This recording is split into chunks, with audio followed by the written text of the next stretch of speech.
capítulo 24, eu acho que até o último, são os últimos itens. Carregar sua cruz, quem quiser salvar a vida, perderá, né? Itens 17 e 19. Nesse livro, Lindos Casos de Chico Xavier, tem uma história que está no item 28, Inesquecível Pergunta, onde ele fala sobre esse livro, Parnaso do Além Túmulo. E o Parnaso do Além Túmulo, ele foi publicado em 1932. E o livro, ele conta que quando esse livro foi publicado, o padre Júlio Maria de Maiomirim, ele tinha um jornal O Lutador, e criticou o Chico. Ele estava iniciando a mediunidade dele. E o padre disse que o Chico devia possuir uma pele de rinoceronte para caber tantos espíritos. Porque esse livro aqui, o Parnaso do Além Túmulo, são de vários espíritos, né, os contos que estão ali. E esses comentários irônicos afetou o Chico. E ele ficou doente e ficou acamado. De tão assim, triste que ele ficou, ele era um médium inexperiente ainda, né? Então ele ficou chocado com as palavras do padre. E aí ele começou a refletir, né? A luta era aquela, se valia a pena ser exposto assim, né? Em juízo dos outros. E se era bom ele ficar aguentando aqueles xingatórios. E por mais de 2 horas, diz o conto, que ele ficou ali remoendo esse problema dele. Quando ele viu o Emmanuel do seu lado, e aí ele contou para o mentor o que aconteceu. Ele esperava que o Emmanuel fosse acarinhá-lo, ficar do lado dele, né, aceitar as justificativas dele. Mas ele foi severo com o Chico, né, e fizeram essa conversação. Mas eu não vejo razão para solenizar este assunto, Emmanuel falou, né? Entretanto, o Chico, o senhor está vendo, o padre disse que eu tenho uma pele de rinoceronte. Aí o Emmanuel disse a ele, se não tem, precisa ter, disse-lhe o protetor. Porque se você quiser cultivar uma pele muito frágil, cairá sempre com qualquer alfinetada, e não seria possível a viagem da mediunidade nos caminhos do mundo. Então, ele quis dizer que o Chico, por ser um médium iniciante, ele devia se fortalecer, né, para ele poder enfrentar todas as críticas que viriam, né, no mundo para ele. Tem que estar preparado, o médium tem que estar preparado para isso. Aí ele ainda contestou, Emmanuel, falou assim, contudo temos o nosso brio, a nossa dignidade, acrescentou o Chico, e é difícil viver com desrespeito público. Então o orgulho do Chico ainda estava ali, né, nele ainda, evoluindo ainda no ser dele. Aí Emmanuel fitou com muita firmeza e exclamou, escute, se Jesus que era Jesus saiu da terra pelos braços da cruz, você é que está esperando uma carruagem para viver entre os homens? E com essa pergunta, com esse puxão de orelha, né, ele levantou e começou a fazer o reajuste dele. Então o assunto nosso, como é carregar sua cruz, quem quiser salvar a vida, perder-á, o Chico nos mostra nessa história que nós precisamos estar aqui na vida, viver a vida, encontrar as nossas dificuldades, os nossos problemas, ressignificar e caminhar. Então foi isso que ele aprendeu também com esse primeiro livro que ele publicou em 1932, né? Foi o que ele falou. Então, quem de nós não carrega uma cruz? Todos nós temos, nós estamos aqui na Terra por isso mesmo. O que seria ou quem seria a cruz em nossas vidas?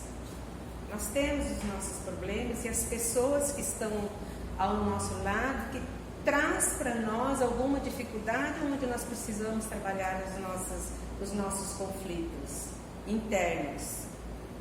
E qual o sentido da cruz em nossas vidas? Então essa reflexão tem que estar presente, que é algo que Chico colocou ali para nós. A cruz dele no momento foi a crítica, que ele não soube aceitar muito bem por ser um médium novato. Então foi uma pessoa que participou daquele momento dele, que foi o padre. E qual o sentido da cruz? Para ele foi no momento dele se reajustar e se ressignificar. E isso que acontece conosco.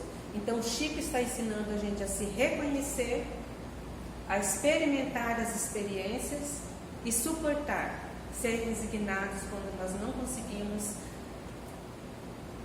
ultrapassar esses limites das nossas aflições. Então isso pode acontecer tanto na alegria como na tristeza, tanto no sofrimento como nas nossas vivências mais felizes. Então o que o Espiritismo traz para nós nesse momento? Um novo olhar. Que olhar é esse? Que a nossa cruz são as nossas oportunidades. E que as nossas oportunidades estão aqui nesse mundo de provas e expiações. Que a expiação é a quitação das nossas dívidas do passado e as provas, transformação e elevação espiritual. Então que a gente possa aproveitar o nosso momento aqui na Terra para trabalhar essa oportunidade, ressignificar as nossas dificuldades. Então tudo que vem para ensinar. Nada é perdido. E todo esse movimento ele serve para os planos físico e espiritual, para os dois planos. Esse movimento que Chico está nos ensinando nessa lição é para os dois planos. Então nós acreditamos que os dois planos existem, tanto que nós temos aqui a imagem dos discípulos com Jesus depois da morte. Ele apareceu para os seus discípulos. O que ele está nos ensinando quando ele apareceu aos apóstolos em Jerusalém? Que existe vida após a morte. Isso sem dúvida, né, nós não podemos duvidar, senão estaremos duvidando de Jesus. Então nos dois planos da vida não há conquista sem esforço. Olha Jesus, um espírito iluminado, passou por todo o sofrimento. Então ele quis mostrar para nós também, como Chico, que nós vamos passar na nossa caminhada, na nossa estrada, na nossa calçada, aonde a gente for, nós vamos ter que ter esforço e passar carregando a nossa cruz. E os encarnados, a cruz é qualquer dificuldade que possa nos aprimorar. Pode ser uma doença, pode ser um relacionamento difícil e pode ser qualquer obstáculo que nos faça privilegiar as coisas do Espírito.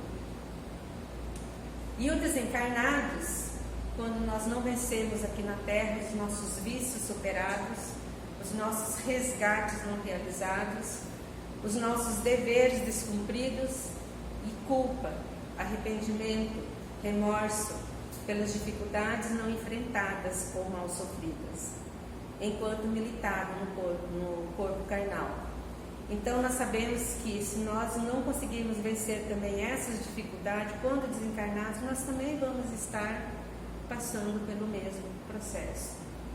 E aí a vida é vai e vem, aí a gente retorna para poder aprimorar esses vícios e esses resgates que nós temos na nossa vida. Então Jesus está nos convidando, quando ele fala, se alguém quiser me seguir, que renuncie a si mesmo, que carregue a sua cruz e siga-me. Isso é um convite que ele nos faz. E para seguir Jesus, nós precisamos vencer a nossa luta íntima contra as próprias imperfeições, nosso egoísmo, o nosso orgulho, a nossa vaidade, o nosso ódio, o nosso rancor, os ressentimentos e outros outras imperfeições que nós trazemos conosco para essa reencarnação. E a doutrina espírita, ela nos oferece vários instrumentos para que a gente possa facilitar esse trabalho de lapidação da nossa alma, do nosso espírito, que é o Evangelho, é o estudo, é uma leitura edificante, fé. Ela nos ensina muito coragem, muito falado no Evangelho sobre a coragem, e ressignificar e mudar e transformar.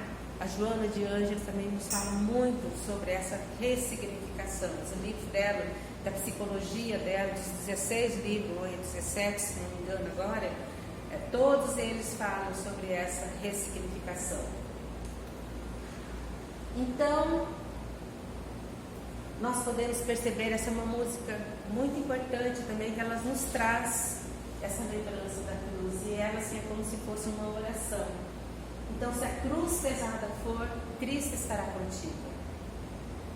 Olha só, toda música ela fala sobre esse acolhimento para as nossas dores, para os nossos sofrimentos.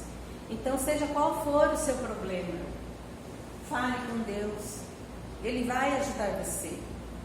Após a dor, vem a alegria, pois Deus é amor e não te deixará sofrer. Ela é linda, né? Ela é linda. Então, Jesus diz para nós: não tenha medo, estou aqui.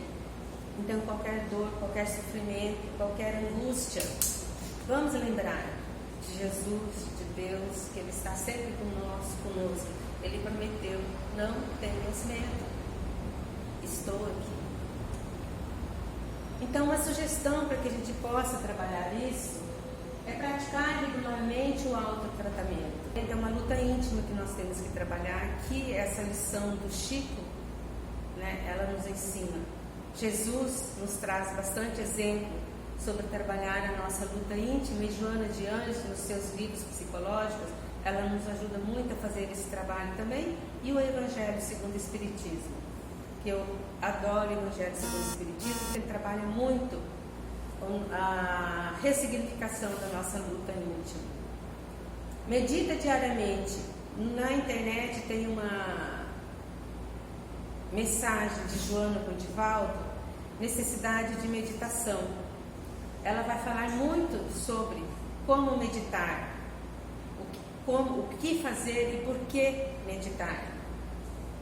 Filtre o que não quer para que possa trazer o que quer para a tua vida. Então a gente tem que aprender a escutar, a gente tem que aprender a entender as situações à nossa volta, e a gente tem que aprender a filtrar tudo aquilo que nos faz bem, e o que não for fazer bem para nós, que a gente possa extrair da nossa vida. Exercite a bondade, tente não julgar tanto, está no capítulo 9 do Evangelho segundo o Espiritismo. Clarifique, ninguém é superior, ninguém é inferior, mas ninguém é igual. Essa é uma frase do Osho, que eu acho muito bacana também, para a gente estar lembrando sempre, para que a gente possa estar ali junto com o outro, sem se sentir mais ou menos do que o outro. Porque quando nós nos comparamos um com o outro, nós sofremos. E isso não é o ponto fundamental da nossa vida, ficar se comparando. Cada um está com o seu problema, com a sua alegria. E o que é alegria para você pode não ser o mesmo significado para mim. O que é triste para você pode não ter o mesmo significado para mim. Então, cada um é cada um. Nós temos que viver com essa diferença sem achar que um é mais do que o outro. Conheça a tua energia para elevar a sua vibração. Está nas leis morais. Se nós quisermos mudar essa energia, ressignificar essas energias, vamos estudar as leis morais no Livro dos Espíritos. Está na terceira parte do Livro dos Espíritos. E fazer coisas boas, ajudar-te e ajudar os outros. Está no capítulo 15, fora da caridade não há salvação.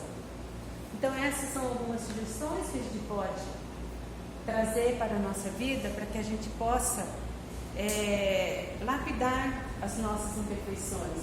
E essa luta íntima, a gente não precisa buscar querer resolver tudo de uma vez só.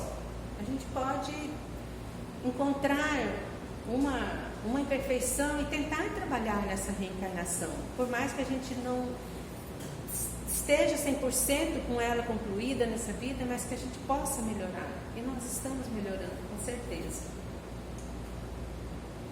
Tem uma informação, porque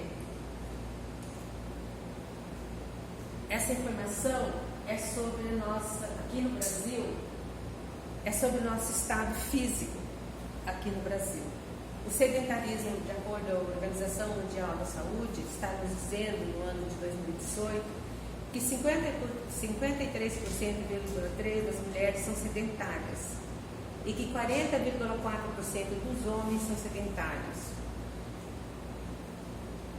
A nossa vida mental, de acordo com a Organização Pan-Americana de Saúde, de 2019, diz que a depressão está em 9,3% no Brasil.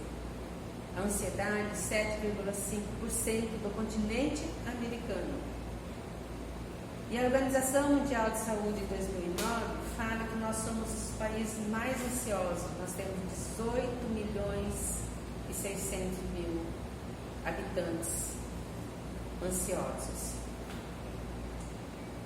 E a vida religiosa, eles falam que no Brasil ele tem 89% de crenças em um poder superior.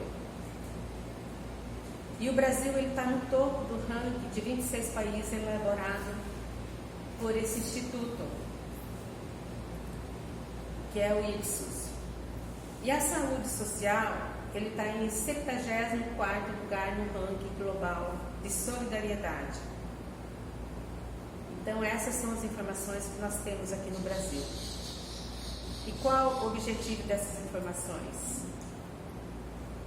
Para que a gente seja grato à oportunidade de poder ressignificar as nossas dimensões física, mental, social e espiritual. A doutrina espírita, ela nos traz essa oportunidade de a gente trabalhar todo esse movimento físico, mental, social e espiritual, para que melhore esses nossos rankings aqui, apesar de que o Brasil ele está melhor em algum aspecto ali, mas nós precisamos realmente atentar para o que o Evangelho nos diz e viver o Evangelho.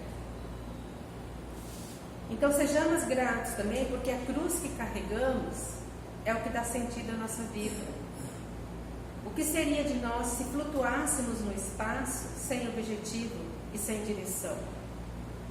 Então que a gente cuide que quando a gente for ser revoltado com os nossos problemas e com as nossas dores, que a gente tenha cuidado, porque sem elas, o que seria de nós? Nada, estaríamos perdidos, sem motivo. As nossas alegrias, as nossas dores, elas são o motivo de estarmos aqui. Elas nos fazem querer viver e estar aqui na Terra ainda. Sem esses movimentos, nós estaríamos vagando, perdidos. Olha como é importante esse movimento na nossa vida. Então vamos ser gratos sempre pelas nossas dores, pelas nossas alegrias. E são elas que nos fazem estar aqui hoje reencarnados, vivos e tendo essa oportunidade de ressignificar a nossa existência. E é isso. Então, que a gente possa estar sempre presente no nosso mundo, atentos à nossa vida, ao que nós estamos vivendo, agradecidos às nossas dores, às nossas alegrias, agradecidas às pessoas que nos trazem alegria, agradecidas às pessoas que nos trazem aflições, porque é esse movimento que vai fazer a gente poder melhorar enquanto espírito. Jesus Mestre amado, obrigado mais uma vez e ser conosco hoje e sempre, que assim seja, graças a Deus.